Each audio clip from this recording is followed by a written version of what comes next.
ఓకేనా? Okay sir. Old day రోజున అట్లనే ఆ తర్వాత దాకా గడిచిన రోజుల్లో ఓల్డ్ డే రోజున అలానే ఆ తర్వాత గడిచిన రోజుల్లో కొన్ని చోట్ల కొన్ని సంఘటనలు అవాంఛనీయ సంఘటనలు చోటు చేసుకోవడం జరిగింది. వీటన్నిటిలోనూ కేసెస్ రిజిస్టర్ చేశాం. అట్లనే ఇటువంటి సంఘటనలు పునరావృతం కాకుండా అన్ని చోట్ల తగు చర్యలు తీసుకోవడం జరిగింది. పూర్తిగా పటిష్టమైన బందోబస్తు ఏర్పాట్లు చేశాం. అన్ని చోట్లకి ఫోర్స్ వచ్చింది. పూర్తిగా జిల్లా వ్యాప్తంగా 144 సెక్షన్ విధించడం జరిగింది.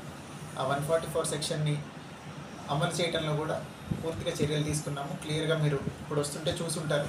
ప్రతి చోట కూడా ఎవరు గుంపులుగా తిరగకుండా అన్ని రకాల చర్యలు తీసుకున్నాము. అట్లనే ఈ సంఘటనలకు పాల్పడిన వాళ్ళని కూడా అరెస్ట్ చేయడం మొదలైంది. పూర్తిగా సిచ్యువేషన్ కంట్రోల్లో ఉంది. అందరూ సంయమనం పాటించి ఇట్లాంటి ఉద్రేకాలకు పోకుండా ప్రశాంతమైన వాతావరణం నెలకొనేలాగా సహకరించారు. 144 సెక్షన్ నిరవధికంగా విధించామండి. ఎప్పటిదాకా అవసరం అయితే అప్పటిదాకా అని ఇచ్చారు ఆర్డరు. ఎప్పుడు అవసరం అనుకుంటే ఆ రోజు రిసీవ్ చేస్తారు. ఇప్పటి వరకు మాచర్ల, నర్సరావుపేట అసెంబ్లీ కాన్స్టిట్యూన్సీలో కలిపి 20 పైన కేసులు నమోదు చేయడం జరిగింది. ఇంకా దానిలో అక్యూజ్డ్, అరెస్టెడ్ ఇవన్నీ ఇన్వెస్టిగేషన్లో ఉన్నాయి. ఆ డీటెయిల్స్ అన్నీ ఒకసారి ఫైనలైజ్ అయిన తర్వాత తెలియజేయడం జరుగుతుంది. 20 కన్నా తక్కువే అనుకుంటా. అందుకే కేసుల నెంబర్ అవి ఇన్సిడెంట్ బట్టి జరిగిన ప్రతి ఇన్సిడెంట్లోనూ కేసు రిజిస్టర్ చేయడం జరిగింది.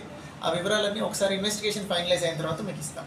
కొంతమంది పోలీస్ సిబ్బంది మీద వచ్చినటువంటి ఆరోపణలు, కొంతమంది సస్పెండ్ అయ్యారు, కొంతమంది చర్యలు ఇప్పటిదాకా అయితే సార్ 144 సెక్షన్కి అంటే షాప్లో మోసేయించడం అంటే మేము ఇవ్వమనలేదు. 3 కన్నా ఎక్కువ మంది చేరద్దు అంటుంటే వాళ్ళకి ఎవరు రావట్లేదు కదా, రోడ్ల మీద ఎవరు తిరగట్లేదని వాళ్ళు అంటే వ్యాపార సంస్థలు మోసేయిస్తున్నారు కదా సార్, పబ్లిక్ ఇబ్బంది అవుతున్నట్టుంది. లేదు 144 సెక్షన్ అంటే 144 సెక్షనే. గుంపులుగా తిరగకూడదు.